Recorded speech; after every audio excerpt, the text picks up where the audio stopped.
రాహుల్ నాలుక తీసేయండి, శివసేన ఎమ్మెల్యే సంజయ్ గైక్వాడ్ సంచలన వ్యాఖ్యలు. నాలుక కోసేస్తే వారికి 11 లక్షలు, భారీ నజరానా ప్రకటించిన మహారాష్ట్ర ఎమ్మెల్యే. రిజర్వేషన్లపై అక్కసు ఉల్లంఘకరని మండిపాటు.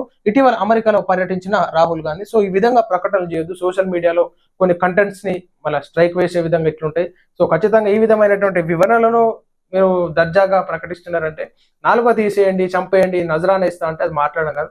రాజకీయ పరంగా ఏదైనా మనం ముందుకు పోవాలి. నాలుక తీసేస్తే పని కాదు, శరీరం ఉంటుంది.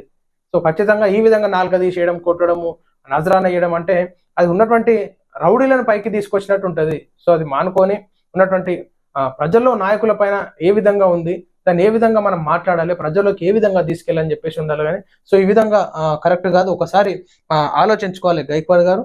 సో రాజకీయంలో ఒక మంచి నాయకుడిగా పేరుండొచ్చు, కానీ ఈ విధంగా విమర్శలకు దారి తీయడం కరెక్ట్ కాదని చెప్పేసి కోరుతాను.